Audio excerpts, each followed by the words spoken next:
So between protesters attacking Press Secretary Sarah Huckabee Sanders and DHS Secretary Kirstjen Nielsen, also First Lady Melania Trump getting slammed over her clothing choices, are women on the right who work for the president treated more unfairly than those on the left? Here to debate is Fox News contributor Jessica Tarlov, who is the senior director of research for Bustle.com, and the communications director for Turning Point USA, Candace Owens. Good morning, ladies. Good to have you with us. Good morning, Abby. I think we can all agree that things have gotten ugly. It has become so hateful. It's become so divisive. Candace, is there a double standard with women on the right, you think?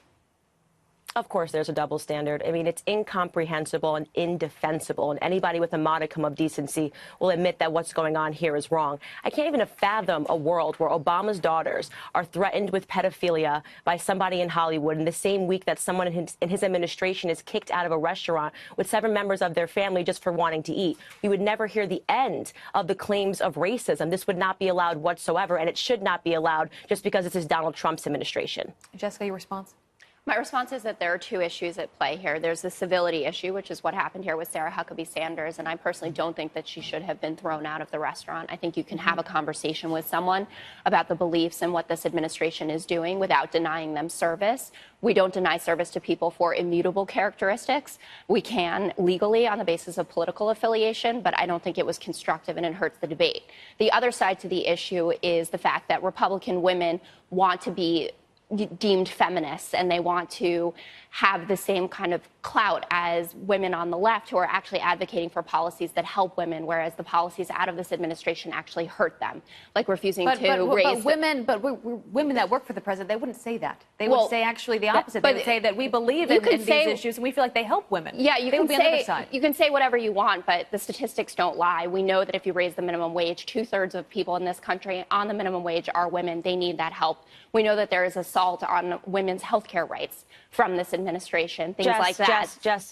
Jess, please, I hate this selective feminism that we hear on the left all the time, okay? Well, don't make this a feminism issue because it's not a feminism issue. But it is, when you're going out and attacking women, you're not, I'm not done, okay? When you're going out and attacking women, you are not a feminist. This is not defensible whatsoever. And you sit here and you say this because you care about mothers. The basis of this is that people are upset that illegal immigrants are being separated from their mothers. Why don't you refocus some of that energy to the black community? They've been having their families separated. In fact, it's subsidized in the black community. You appreciate single motherhood. You are giving more money to families for fatherless absence. So all of this selective fake outrage when you guys do not have the same defenses for the black community is really lost on me. And it's time's up on this altogether. I think the black community has had enough of you guys being selectively outraged for parents of illegal immigrants, but not for the parents of the black community who have been separated from their family for about 6 decades. All right, and ladies, I just want to point out, ladies, I just want to point out, let's keep this civil. As I opened up this segment, there is already so much hate.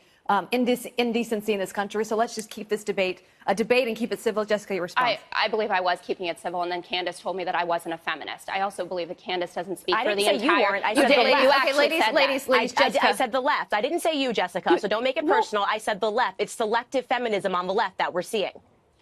I disagree with you, and I'm going to do that politely. I'm going to return to my original argument, which is that we have heard this for years, that Kellyanne Conway, Sarah Huckabee Sanders, and all the women who work for this president and support his agenda aren't getting their due. They're not getting their due from the feminist community because they're advocating for policies that hurt women, that keep them in a bad economic position, that don't allow them to live equally in this society. They deny the wage. Jessica? Yes. Same for the black women. Same for black women in this society. Do you think that Kirstjen Nielsen should be harassed because of her position and because of what is going on with immigration? Do you think because of that she deserves to be treated the way that she does? She was essentially forced out of a Mexican restaurant, protesters in there. You may disagree with her, but do you think the way she's been treated is fair?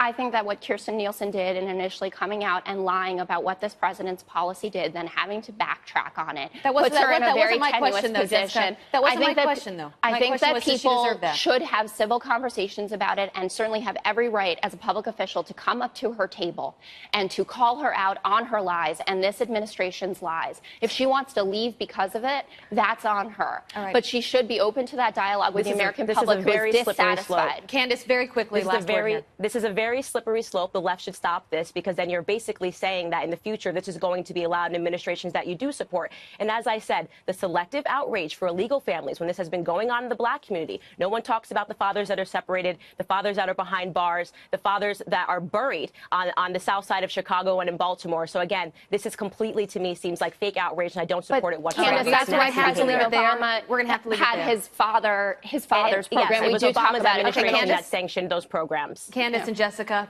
we will leave the debate right there. Thanks, Abby. Have a good Sunday, both of you. Thank you so much. Thanks. All right. Oof. Cynthia Nixon adding her 2 cents this week, tweeting that Immigration and Customs Enforcement is a terrorist organization, and that's not all. She joined The View as well. Take a look. I think we need to abolish ICE. That seems really clear. They have strayed so far from the interests of the American people and the interests of humanity. We need to abolish it. So, here with reaction to more and some of the more outrageous news of the week, Turning Point USA Communications Director Candace Owens. Candace, what do you think of Cynthia Nixon, who's running for governor, saying that we have strayed so far from what the American people want? What do you think of that? Look, I think, quite frankly, Cynthia Nixon needs to consider running for governor in Mexico. I genuinely no longer understand if the Democrats are aware that they are seeking to serve the American people. It's like they have no idea that the constituents are American. They are outwardly just opposed to everything that is Americanism at this point.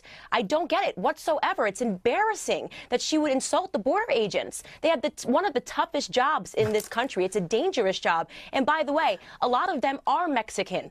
Yeah, that's true. But what about, I mean, the whole concept of a law enforcement organization, federal, being a terrorist organization? You know, I didn't hear these people yelling and screaming when the ISIS was out there. I mean, it was like, oh, no, we've got to go against law and order. There's this whole new concept that anything having to do with the laws is a problem. That's exactly right. They're against law enforcement altogether. They've been against police officers on their platform. They've been against our veterans and our troops. Anything that serves the American people and protects us, the Democrats are adamantly opposed to. And quite frankly, these ideas are dangerous. I can't believe that she had the gall to say this whatsoever. All right, let me ask you this. Peter Fonda this week tweeted, we should rip Barron Trump from his mother's arms and put him in a cage with pedophiles and see if mother will stand up against the giant a-hole she's married to. Since when have we been able to refer to the president as that and put a child in a cage with a pedophile? This is absolutely disgusting. There are really no other words for this, but absolutely sickening what he tweeted here. And more sickening is the fact that there was absolutely no consequence for what he tweeted. His movie is being released this weekend, I believe. They have no consequence whatsoever, and there's a double standard here. Why was Roseanne Barr immediately canceled, but he still gets to have his movie put out? It's a major problem. There was more outrage over Melania Trump's jacket than there was over Barron Trump being threatened with pedophiles. Yeah, well, it's interesting the way they treat a conservative or a liberal or leftist and the consequences. There are none. And finally, Sarah Sanders' tweet today, what happened to her, and I talked about this in my open. She says, last night I was told by the owner of Red Hen, that's the name of the restaurant, in Lexington, Virginia, to leave because I work for the President of the United States. I politely left, but her actions say far more about her than about me. I will always do my best to treat people, including those I disagree with, respectfully, and will continue to do so.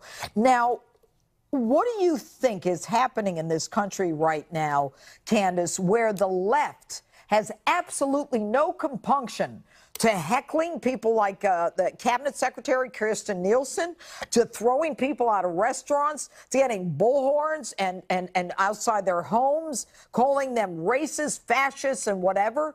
Did Republicans ever do this, or is this just something that they're entitled to do because they hate Donald Trump? No, the Republicans actually never did this. But I'll tell you what, I'm comfortable with this story because what this tells me is that the left has absolutely lost control. They know that they are losing. They are scared. They are desperate. And this is like flailing arms of a temper tantrum at this point. So I'm not too worried about it. I think this shows us that we are winning, that Donald Trump is winning, that he's making tremendous strides. I think, Candace, you're right. I think that America is going to react to this. I think that all this ultimately benefits the president. But this is very painful. I mean, people who are going to work, and these people who work in the White House, they work 18 hours a day. They're on call 24/7. And yet they're being trashed like this. If we did this to someone in the Obama administration, we'd be in jail. Or if we said, hey, your daughter should be in a cage with a pedophile, we would be in jail. Yes? Absolutely. We'd be in jail, and they would say that we were racist and that we were sexist and a bunch of other names. But Sarah Sanders is built for this. She's extremely tough. She is. Candace Owens, thanks so much for being with us. Thank you for having me. All right.